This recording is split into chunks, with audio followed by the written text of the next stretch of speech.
Mike.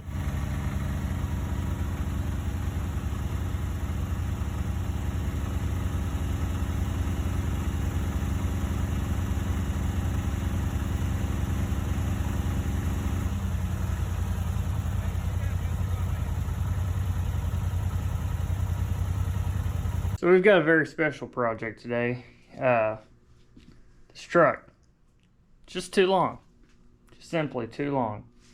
Takes up too much shop space. I'm already running out as it is. Keep having to build shelves and shit just to put all my stuff in here. I need to find a way to make this truck smaller. I've been asking myself, is it a good idea to cut my truck in half and turn it into a short bed? And the answer is no. Professionals should be doing this stuff. But in the same breath, that's just not hot rodding. It's not the way it works. So we're gonna do the right thing, and we're gonna cut this thing in half and convert it to a short bed. Now, gotta talk about some things that need to get done. Kind of mocked up some lines as far as where I want to cut it. I want to do the Z pattern like a lot of people do. I did consult YouTube before I started on this project, and I think it'll be a good idea. So keeping this and cutting this out to cause a Z shape. I feel like that should be much stronger. I'm actually going to move this down. So I want my cut line to be about right here and right here. The reason being, got some rivets there that might get in the way. I'm gonna do a fish plate on the back of it just to add some bracing. Definitely don't want this thing falling in pieces driving down the road. I'm gonna move this, shift this whole thing down just a couple inches, about right there. That'll give us a little bit of space to do the fish plate on both sides. Okay, so I've got everything marked up, ready to go. So I'm going to keep this section getting cut, this section getting cut, and then I'll slide it forward, bzz, tack it up. So I've got a reference line out here and a reference line out here. So that's just going to, basically it's 21 inches in between there. I'm chopping out 14 inches. So whenever I go to tack everything up, that should be 7 inches. So it should go back to where it's supposed to go, or at least in its new home. So in the back, I've got my level out here, and I've made me some reference lines on it, just so that whenever I go to put it back together, I can quickly reference where the back of this thing's supposed to be. Now the floor in my shop isn't perfect, but it's close enough for government work, so I think it'll be alright. So yeah, I'm going to set y'all up on a time lapse. I'm going to start cutting out my rivets and busting those out with some air chisel.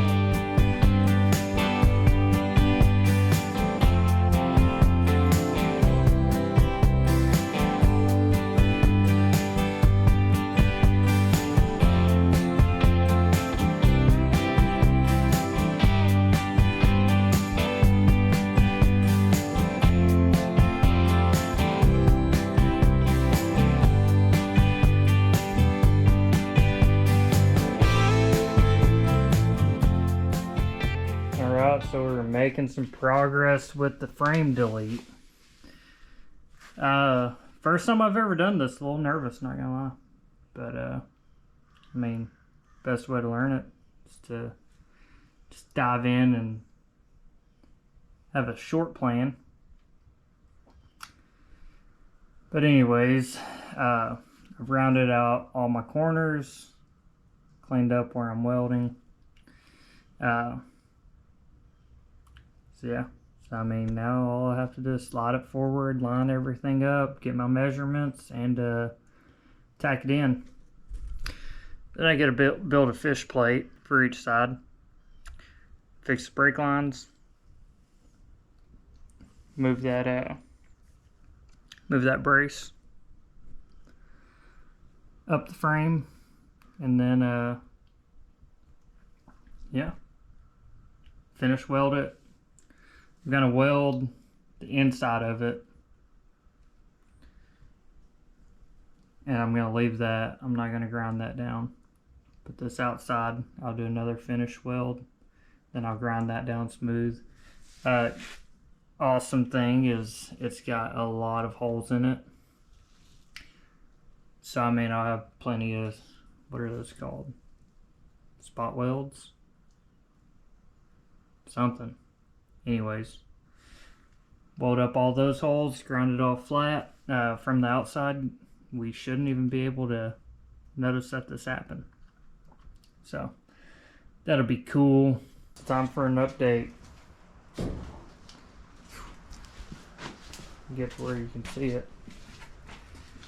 The truck is about 14 inches shorter, 20 inches if you include the 6 off the back. Yeah. So it's there.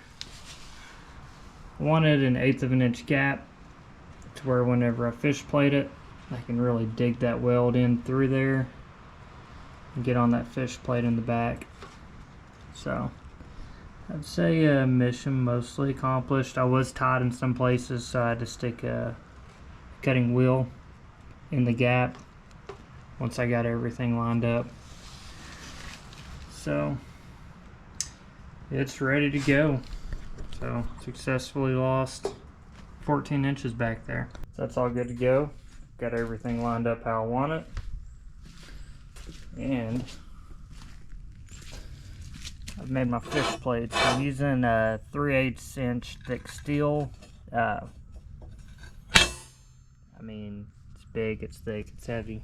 So I imagine it'll do good.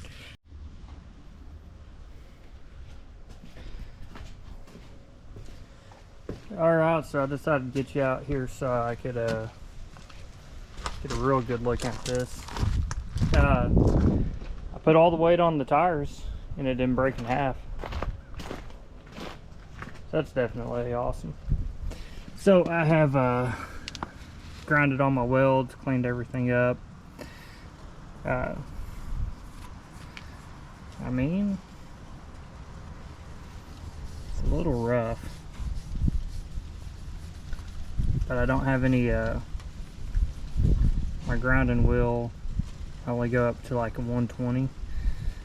So I mean, I could hand sand it, I guess. I'm not too worried about it. I mean, it's the frame, the coating I have is really thick, so it should cover all that. So I did already finish out this side. Oh, which I still have to clean, hit it with the wire wheel. But I cleaned everything up. I mean, it's welded on there. I did some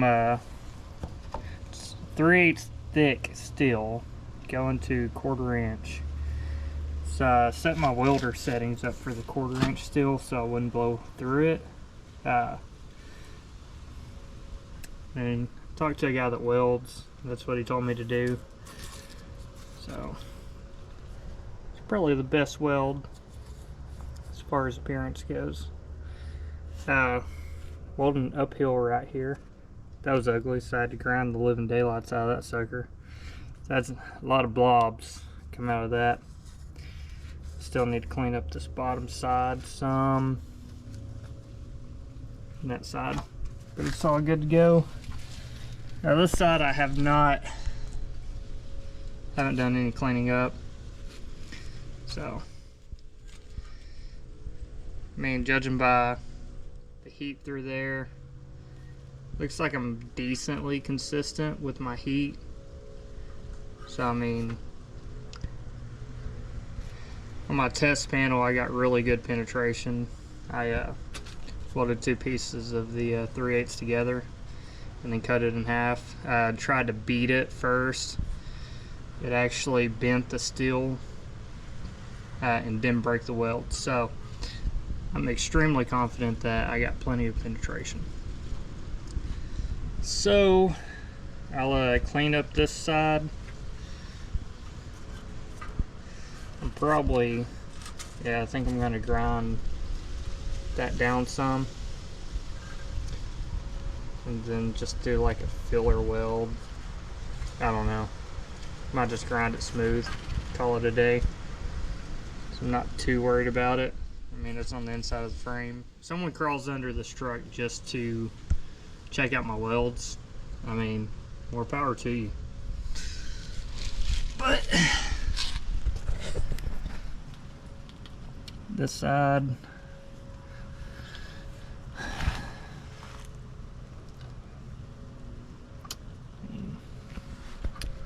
it's basically glued together, so I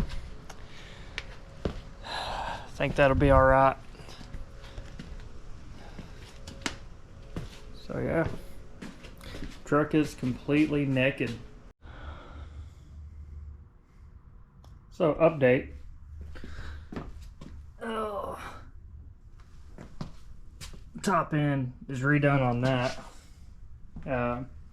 Buddy's gonna come over and finish putting all the stuff back on it, and then take it back to the kids. We're officially a short bed. Frame is recoated.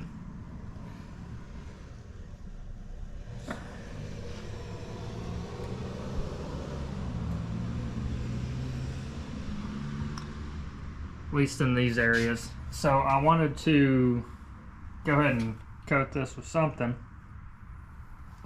before the end of the night, just so it doesn't rust. It's been humid this week, so things got out of hand. And you know, I was just having such a good time. And I discovered Pour 15. And let me tell you, scuffed up the outside of the frame just a little bit. And that Pour 15, gosh, it is just, it looks great. And it's thick. There's my cab mounts.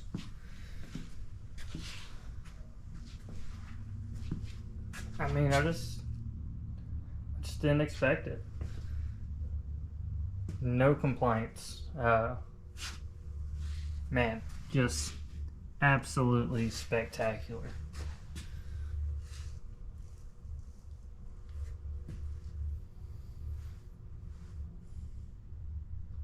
So yeah, next time I'm out, I'll go and scuff up and clean up the inside of the frame. And then recoat that. The rear end and the leaf spring, it's going to be taken care of later on. I mean, I won't have time to do it for now.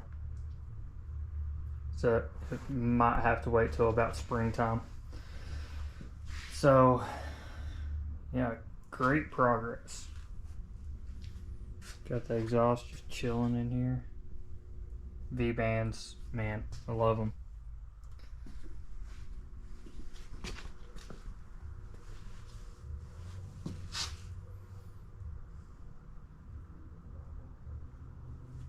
Hoo-wee.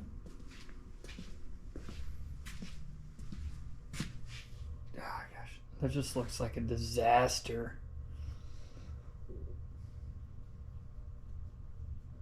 Yep.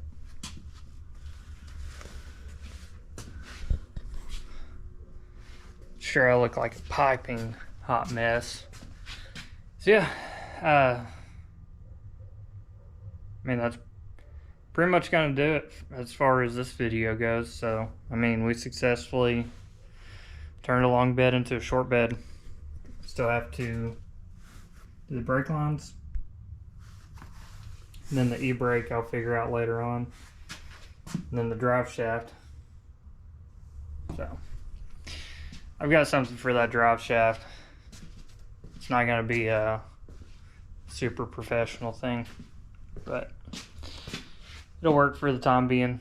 So anyways, that's gonna do it. Thanks for watching. Like, subscribe. Let me trip over this. And thanks for watching. I really appreciate it. Hope you enjoyed it.